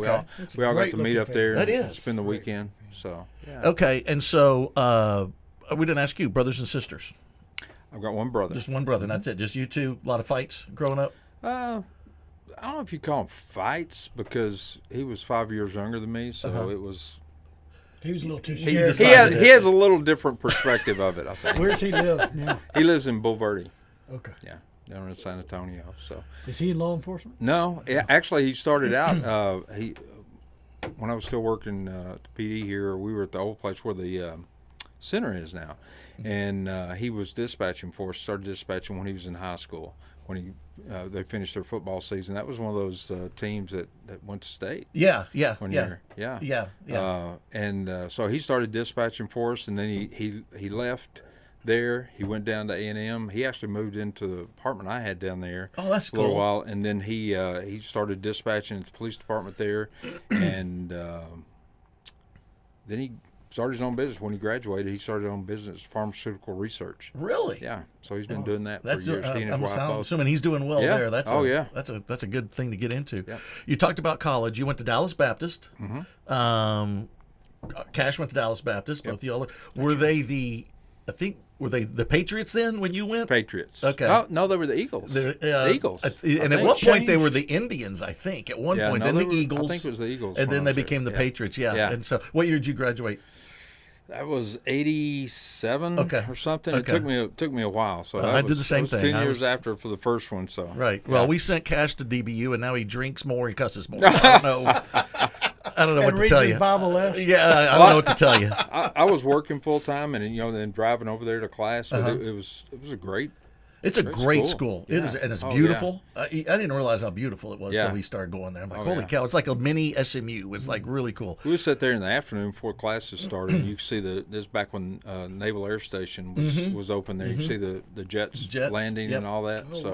But the classes over there were just awesome. It helped my faith quite a bit, just with some of the professors over there. Yeah, and we're kidding about Cash, but that was one of the best things where he, his faith is stronger and all that. And then there's a firing range or something near there. The Dallas Police Department. Dallas Police Department, yes. And when Cash moved to Chicago, so people were like, "Are you going to be worried about gunfire and all that?" And he goes, "Nah, 4 years I've been hearing gunfire, from the Dallas, firing range over there." And then talk to me about you got your bachelor's there, then you went to A&M and you continued your education there at Bush School at A&M. That's where I'm going now. Okay, that's what I was going to ask. It seems like you're still doing it. So what are you doing there, and what degree are you looking for? Executive manager of public administration with what do you call it? Emphasis on border security. Oh wow! Or Homeland Security. Homeland Security. Yeah. Okay. Yeah. That is great. So, time frame when you may be done? Hopefully by next summer. Okay. Yeah, I think I've got the capstone next spring, and then capstone in summer. Capstone too. All right. Yeah. Very cool. Yeah. So it's been a good experience. Yeah. Very cool. One of the professors was one of the first one, or not the first one, but he had started when I was down there the first time. So really? Oh man, we're both getting old. Yeah. Now I've got a question for you from my wife. Okay. My wife is an avid amateur crime watcher. She's one of those that loves to watch. When do you become a professional? I know exactly. He's avid. So she wants to know, where have the online mug shots gone for the county? She likes to look them up. Oh, Autumn too. Autumn knows them. Where are they? There's some kind of there was some kind of I think a glitch in the interface between that busted Rockwall that she was on or whatever. So I don't know. I don't look at them that way, so I don't know if they're when they're there or not. So people are looking for them. Oh yeah, every day seeing their family members. Yeah. I'll never forget. I'm at lunch with all the guys, and one of the guys, obviously won't mention the name, is not there. We're like, man, what happened to? And then I get a text from Autumn with a mugshot. I'm like, I see why so and so didn't make it. You know, those texts make the rounds. Quick. Well, and some of them were passed around a lot, like we were giving them out, but it was it was more of a public records deal. Right, right. That is one of those things that is shocking when you go. Like I never go to it, but Autumn does, so I get the text if it's somebody you know, and you're like, whoa, okay. That leads me to this. There has to be, and I know when I talk to David Rako or Brian Williams or Brett Hall, all the judges, all the courts all the trials they've had. There's got to be so many things that you have seen or know about people that you're like, you have no idea, about. I mean, is there some stuff like that? How does that affect you when you see them then in public and stuff? Sometimes there's that awkward look or awkward silence. Hey, how's it going today? Oh, good. How was your breakfast? I feel like you do a good job of acting normal when you see me. So good job there. So I try. He hadn't let on anything, But I always think about that's got to be an awkward deal, And do you get? I know the judges get this. Do you get hate mail? Do you get threats and things like that? Yeah, there are some that come through. Email or just somebody's not pleased with the way they were handcuffed or something like that. But that's just you're doing your job. Yeah. And I think if you do your job right, you're not going to get all the complaints. Yeah, that's true. Yeah. Do you have something in your memory, the biggest mistake or something you would change if you think back about your law enforcement career? Oh man. We like to spring them on you. Yeah. That was. I don't know. You know, Anything that sticks out, I don't know if I'd really do. Or I would have done this different. Or different. Yeah. You know, one of the big things that kind of haunts me all the time is I want to do things right. You know, and so when you have to, not the perfectionism of it, but making sure that you're doing the right thing for the right reason for the right people, that kind of thing. You know, so if you write a ticket, it's like, man, they're right outside of that zone or whatever. You look at it later, but you try to correct it and you go on. And all the county guys, they wear the cameras. Yeah. How is that changed? So you've seen it before that and after. Yeah. I guess some good, some bad. Yeah, I don't know that the cameras are a bad thing. For those of us that started out without any kind of cameras, in-car cameras or body cameras or anything, it was kind of a challenge to start with. Knowing that you're videoed all the time. But the young guys coming in, I mean, they're used to it. I think they have probably helped more than they've hurt. Yeah. Because the one it is transparent, and I don't think the desired results from those who were really demanding it. You have to have cameras. Okay, we'll have cameras. You have cameras, and I don't think it achieved the desired results that some of those wanted, because it showed that most are doing their job the way they're supposed to be doing it. Is that part of your job? If there's a big question about something potentially having been done wrong, will you review that camera and make you make the decision? Yeah. That's sometimes hard. A little bit of gray area where you're like, Well, I mean, what we're looking for is if there are any policy violations or any law violations, things we can do to improve training on how the officers interact with the public, or whatever. A lot of times they'll come in as complaints. This officer did this, or he called me that. Okay, well, let's watch the video. You didn't say that. Let's don't look at the video. So sometimes that'll hedge off any complaints. But one of the biggest issues lately, obviously since the George Floyd and all these things, was how you apprehend subjects and stuff like that. What are things that have changed because of that? Have there been things that have changed? Yeah, the way apprehensions in general, and I think a lot of it has to do with kind of a downside of it is I've seen where officers will second guess what they're doing. Yeah. Mm-hmm. And when you hesitate like that, sometimes that's when you get hurt. I often think, just somebody completely on the outside of it, that I would think twice about drawing my gun and shooting anyone if I felt my life was in danger, because I see the fallout. And just to be transparent, especially if they're a minority, I feel like I would rather run than shoot an African American, because I am thinking all hell is about to break loose. And I've talked to policemen who say that. They're probably not supposed to say it, but they're scared to shoot minorities. Is that ring true in any way? Or? So do you want us to shoot more minorities? No, I'm kind of confused. I'm just saying, I think that if there was a white guy... There would be a second guess, yes. If a white guy pulled a gun on me, yeah, I don't think I'd question myself. Right. And I'm speaking out my ass because I've never... Right. Never. But if a black guy pulled a gun on me, I would be more leery for me and my family to protect myself. And I would think, if I can get out of here and run, I'm going to do that, because I don't want to go to jail. Or just not fire, or just... I mean, is that horrible to say? It's my thoughts. And I think it's reality. Yeah. And I think that's why some officers have gotten hurt, because they do hesitate. And, that goes back to training. You play like you train. And so you have to train with those kind of things in different scenarios.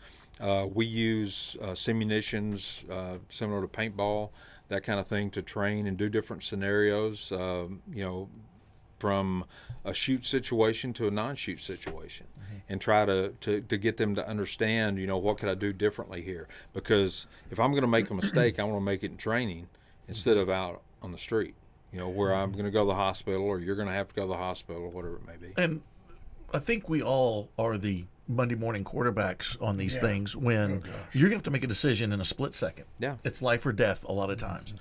And when we all sit back going, well, I would have, or this guy should have done this. And we seem to kind of gotten away from they wouldn't be in the situation if the bad guy wasn't doing what he's doing, Right. and we don't seem to be putting the emphasis on the guy was doing something wrong. Even the George Floyd deal, if I remember right, he was, should have been arrested. I remember what he did, but it obviously was handled wrong eventually, and so that needs to be addressed.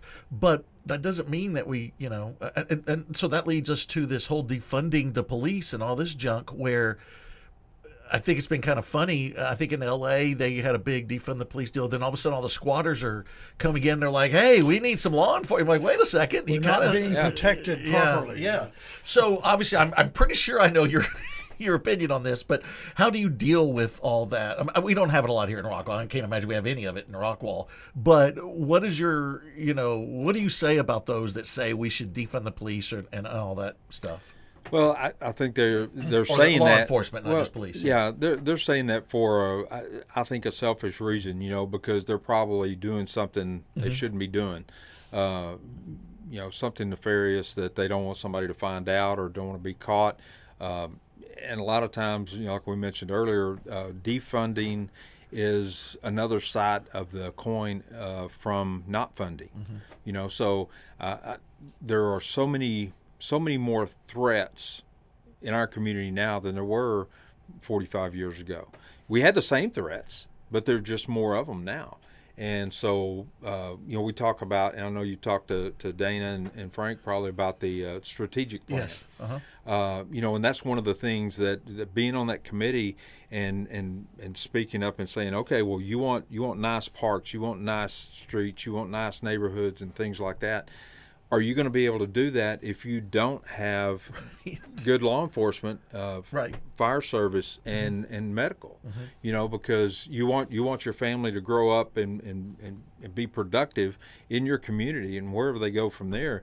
But if you don't have those things as a base, how are they going to be able to do that safely? You don't want it to be at Chicago, like you mentioned earlier. Right. So. Well, and it kind of goes back to I think God bless her, one of the ladies that you interviewed last week, when you asked, hey, about Rockwall County, she said, well, I'm tired of all the construction, the road construction. I'm tired of all this construction. And then her next breath is, we need better roads. Yeah. And we need, bigger roads. And it's like, they don't throw themselves up. Yeah, exactly. That seems, and I feel like that's what's happening here, where it's a lot of these people that want to defund the police and all that are acting like, we're all pretty good. Everything will be fine. No, the minute you see it in California now, the minute they say, hey, by the way, these violations we're not going to arrest people for anymore. So what are they doing? They're just ransacking places because people are going to take advantage of it. And I'm assuming a lot of these people that are doing it probably hadn't committed crimes before. It's just now an opportunity. And decriminalizing things actually causes a little bit more of a problem because, we would get calls all the time, when I was working for both the cities I work for. It's like, we need to lower the speed limit in this neighborhood. Okay, I know why you're trying to slow people down, but people are going to drive with whatever level they're comfortable at, whatever speed on a roadway. I mean, TxDOT has they have a formula for that. So if I lower the speed limit from say 30 to 25, okay, you're driving 30, you're violating the law. So you're creating more violators. Right. So when you decriminalize some laws, you're actually is that stopping the problem? No, it's stopping the number of people in your jail, maybe. And so some of the larger cities, they'll say, well, our jail population is going down. The crime is going down. Well, why? Because you've decriminalized these things. You've stopped enforcing certain laws that are still laws. The laws haven't been taken off the books, but you've stopped enforcing them. Yeah. So it doesn't mean that there are not as many people who are having their cars broken into. You're just not enforcing that anymore. Right. Are you seeing this kind of lack of support for those duties that law enforcement typically would be able to participate in without those kind of troubles? Are you seeing less folks wanting to enter into law enforcement because of this kind of stuff, what they're seeing on the media and the lack of support? I think you see a certain level of, hey, I'm going to do something else. But we had a talk about this yesterday, myself and a couple other sheriffs. You hear guys say all the time, if I had to do it over again, I wouldn't do this. My son wants to get in law enforcement. No, I'm going to tell him not to do this. It's like, if you had to do it over again, you absolutely would. You know, I know your personality. That's the type of personality you have, and the type of personality that gets into public safety, I think, is that sheepdog, that one that wants to protect others from the wolf that comes in. And they look a lot alike, right? The sheepdog and the wolf, they look a lot alike. You know, they both have big shiny teeth, and you know they growl a lot and all that. But one is there to protect the flock, and the other is not. They're to take everything they can. And so I think that personality, that person that says, I wouldn't do this again. Yeah, you absolutely would.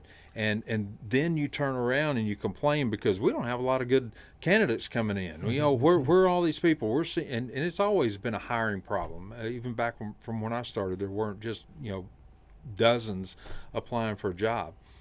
We have to quit saying that. We have to quit saying, hey, I wouldn't do this again. Because if I say that to you, you go, well, I'm definitely not going to do that. Yeah. Right. But, you know, and our biggest asset is the community or the people. You know, we went for, and I've said this in programs before, you know, we did a good job back in the 70s and 80s saying, hey, you know, this is dangerous stuff. You know, let us do it. Don't get involved. Well, what happened? People didn't get involved, and some of the crime rate went up. Well, we need that support from the community to call in on the crimes and to tell us what's going on for us to be able to take care of it. When we do a neighborhood watch program, for example, there are probably more people in that room than we have on the entire agency. Yeah. You know, and so and they know the neighborhood. Yeah. So we need that helps. Information about what's going on in the neighborhood. Well, that's the whole point of, I'm going back to movies all the time, but High Noon, that's the whole point of that movie, was all the townspeople were like, that's your job. I'm not going to help. I'm just going to go hide in the building. You get the bad guy. Except the midget. Exactly. Exactly. All right. So I told you some of these yesterday. We're going to ask you some like top 3 movies. What, like, if you had to take 3 movies, or, you know, give 4, whatever, but, you know, what are some of the ones you're like, I always will watch this when I'm flipping? I like a lot of the old movies, you know, and one of the ones that kind of popped up, you know, the what was it called? They Were Expendable. Yes. You know, yes. the PT boats. Yes. That commander of the PT unit, actually his family lives here in town. Really? Yeah. I didn't know that. Yeah. And so that's really cool. And you know, didn't find that out till a lot later, and like the movie before then. Ones like Up Periscope, you know, James Garner. Yeah. And then a lot of the westerns, you know, John Wayne and things like that. Yeah. So like you know, Heartbreak Ridge. Yeah, I was going to ask about that. You know, things like, do you tend to, how do you watch movies that have sheriffs or law enforcement in them? Does it beat you down sometimes because they're not accurate, or are you into it? Because like Ratcliffe was honest. He's like, I love those. You know, we talk about all the spy stuff and all the secret. He's like, I like it. You know, he goes, it's kind of funny. He goes, I was honored that the bad guy in the latest Mission Impossible was the director of national intelligence. You know, that was cool. I thought that was a compliment. Yeah. So do you get critical of those? I do. Yeah. And sometimes it makes it a little easier to watch because it makes it a comedy instead of a documentary.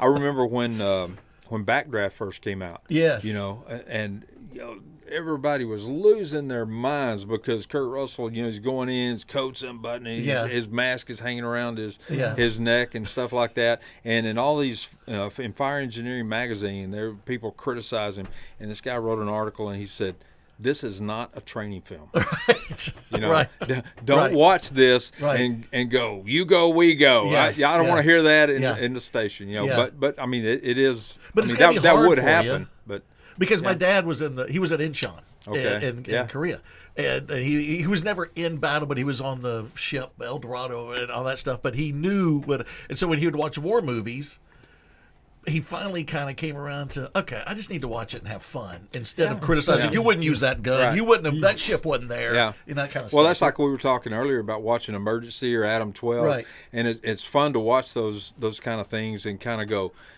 oh yeah, that now I get why that's funny, or that that's really not real. And I remember the first time Reed Malloy got they hey the SWAT team's tied up over here. We need you guys to go do this, and it's just you just kind of chuckle with it. But then you also have to go back to they have to simplify it to make the show. Oh sure, you only have 30 minutes. Do all the stuff. In sports movies, I love watching.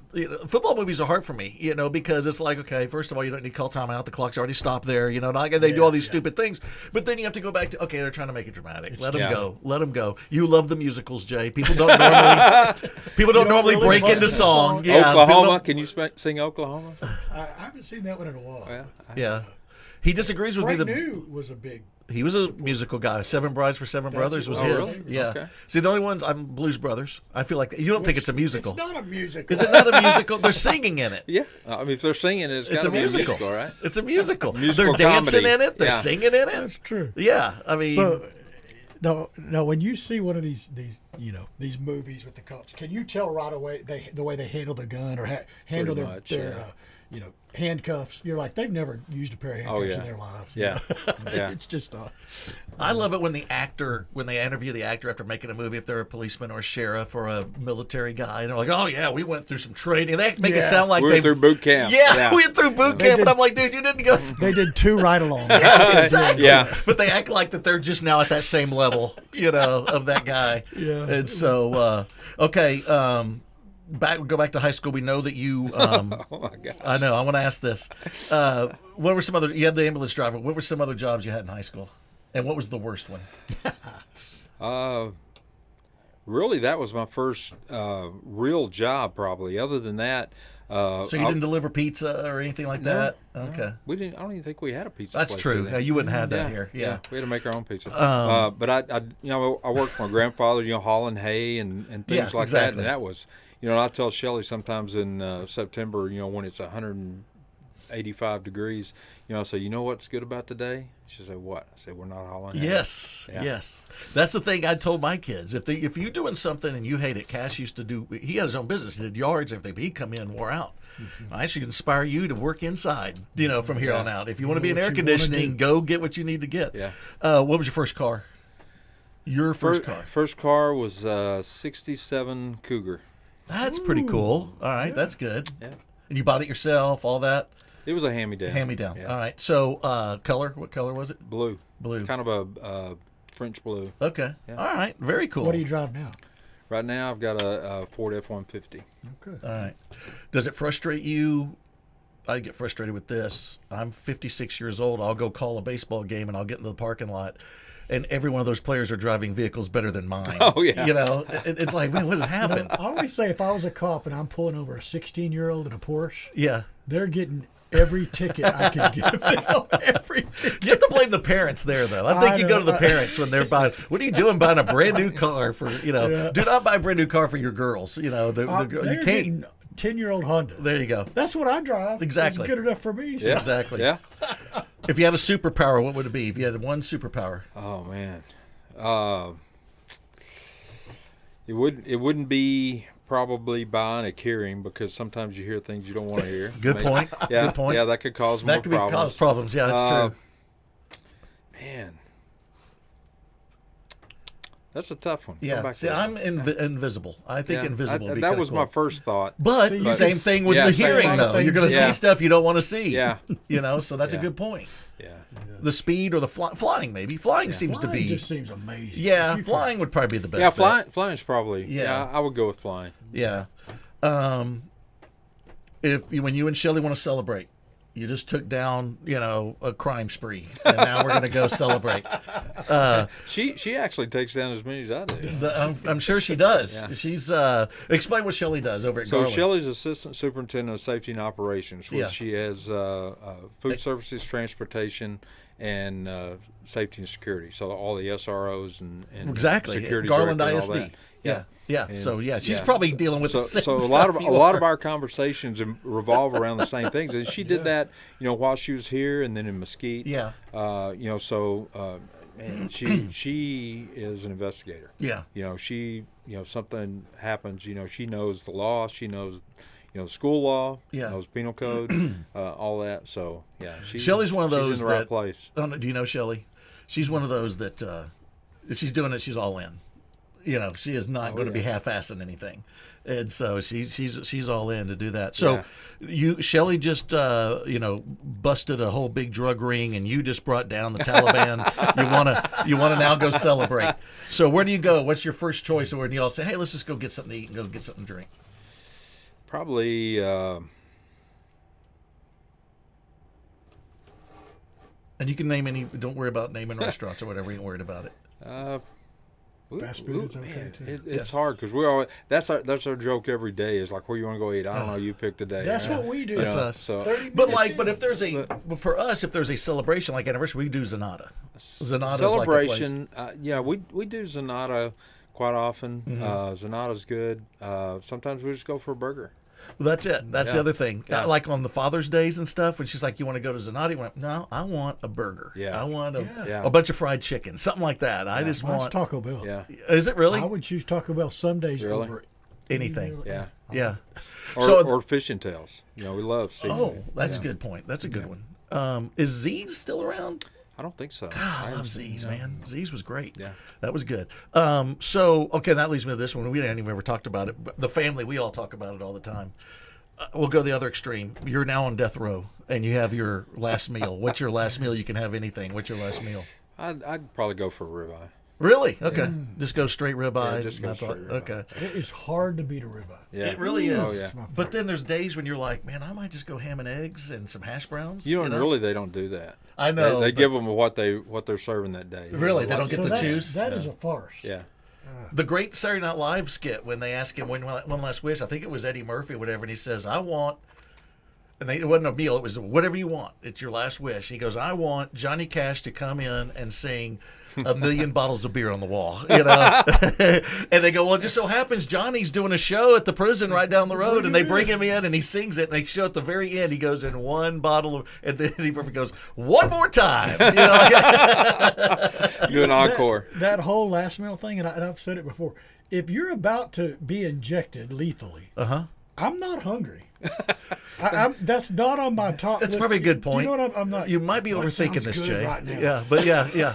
You're right. You're probably. But then I'm thinking too. This is my last one. Who knows what heaven? I'm hoping I'm going to heaven. Who knows what heaven has? What if you get up to heaven and they're like, yeah, we don't do bacon on the burgers. we decided we're against that. This is not Culver's. This is not Culver's. Which, by the way, fun fact: Randy Talley has never had a bacon cheeseburger. He informed me of that the other day. Isn't that crazy? By choice. He didn't like bacon. No, he just never has had one. Isn't that weird? That to me is more fascinating than who killed Kennedy. Because Boots doesn't put bacon on the I burger, guess that's it. He's only and if you saw the Russell Boots one, burgers. Russell's reaction when we ask him, "Do you do any substitutions?" and he kind of gives you a look of like, Yeah, remember we were like, "Can you do an avocado?" California style. Yeah. Man, that's fun. All right, man. But I appreciate you joining us. Yeah, this has thanks been for great. having me. Yeah, this is good. And thank you for, we love it when we do it. We're doing it in the afternoon, which we still get the evening now. So that worked out pretty good. And so, and it's not as hot in here, if you know, because we've done it in the evenings when the heat comes in. Oh, really? Okay. Yeah. And then Jay sweats us out. Yeah, because he gets cold over there, and we're all sweating. I think Dana and Frank lost 10 pounds last one. Oh, yeah. It was ungodly. People don't know it. We had to do a stop cut edit. Because I looked over and Frank was. Yes. And I said, we're going to have to edit. Billy, grab him. Yeah. I just could tell it was coming. Yeah, down. it was just draining. Yeah. He was just all. And I was like, and then we had just started. We'd been in 5 minutes, and he's just dripping with sweat. So anyway, dude, I can't tell you how much we appreciate it. I appreciate you having me. Thank you. What you do for this. Appreciate it. Yeah, and hope it's for a long time because you've been a guy that everybody's wanted at some point to be sheriff, and now that you're there, couldn't be happier, and feel safe, feel good about it, So appreciate you. Tell Shelly hi. I will. Maybe we'll get Shelly over here at some point. Oh yeah. Hopefully she'll have a story or two. Knowing Shelly, she'd she probably would be a little more she does. entertaining than I am. No. I'm a little more laid back and just No. You're great. Yeah. We love that stuff. So man, appreciate it. Thank you. We'll see you all next time. All right. Thanks. Never meaning no harm. Beats all you never saw. Been in trouble with the law since the day they was born.